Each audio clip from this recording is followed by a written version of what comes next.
Its title is The Loopler. The release date is Q2 2026. The developer is mHeap. It is their first game. The description on Steam says The Loopler is a idle-like roguelite simulation of a car driving in loops. Some of the tags are strategy, casual, roguelite, relaxing, indie, retro. Price NA at this time, and Steam Deck verified is unknown. Just playing this for the first few minutes, what's interesting already, just coming out at the gate as of February 25, 2026, a few days into this thing being released, there's about 48 positive reviews already. So it just kind of shows the love that this game already has with it being so new. And it really is a cool game. I actually really love it. I'm kind of getting lucky with some of these recently. It's like if movie Cars and Balatro had a baby, this is what it would be. I was glued to my computer, even though it just kept looping and looping and looping, and it's a little slow. And I'm assuming it's going to speed up as I continue to progress and get upgrades. But I was glued to my seat. I wasn't doing anything else. I was just playing. I wasn't checking my phone. Good 15, 20 minutes. I was into this thing. It took about a minute to understand what the heck was going on. Pretty quick, so that's good even without really a tutorial. It just kind of makes sense. It clicks. And ultimately, the goal is to last as many rounds or loops as possible. You're kind of driving this car on this track, simple track. And then when the round's over, once you get a certain score, you open up a card pack. It gives you 3 options. And then you kind of pick the one that's best. You only have 3 of these kind of relics that you can sort of use, or cards really, that you can use for each round.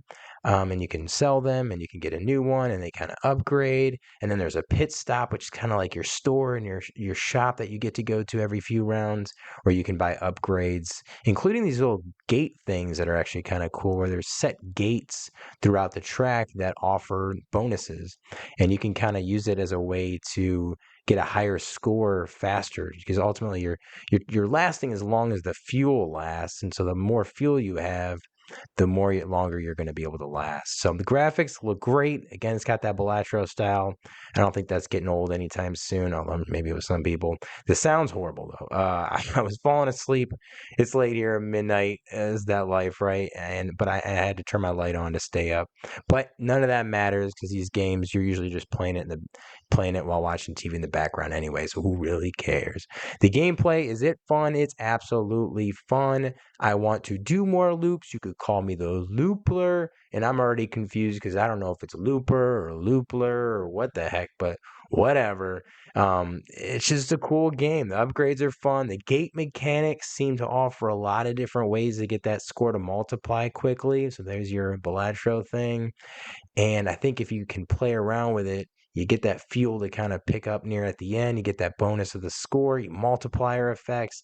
I'm really excited. I think it's going to be cool. And I bet you there's a ton more of those gates and stuff and different options there. So they even had boss battles. It seemed really awesome. Basically had a higher score that you had to end that round, or you die if your car basically blows up if you can't make it, and you just start all over again.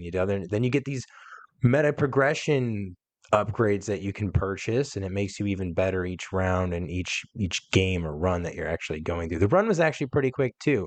That was about a 10-15 minute spiel right there, and it was fun.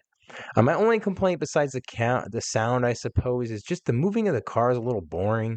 It's just this simple track, like an infinity symbol, and it's just going around and around. It's just looping and looping and looping, and that's it. Again, in the background, you're kind of playing other stuff. It's cool. I'm assuming that once you get more upgrades and you utilize the gates in a positive way, it starts to move faster and faster and faster, and lightning super fast. It was kind of doing that near the end. So maybe that happens. I'm also assuming there's more tracks in the final game, different colors, backgrounds. I'm assuming there's different cars that you can purchase and upgrade. And I think that'll make it a lot more fun too. So wishlist worthy. It's absolutely wishlist worthy. I would highly recommend, if you like these type of games, to wishlist it. For a first game, this is absolutely incredible.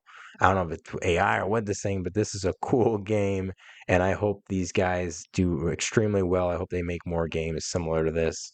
I wish the best of luck for them, and I'm definitely listing it for sure. I like Indie Score 1 to 10. Hollow Knight Hades being a 10. I'd give it about a 6, and I think it's just because I don't know. It's just the background's basic, the track, and maybe there's better things in the full version. I don't know, but I do give it the potential of a 7 to 8. I think this could be a high 8, depending on how the full game goes and the price point, of course. It's a lot of fun. It's a great background game. There's tons of synergy options with the gates and upgrades. Very cool game. Highly recommend. Well worth it.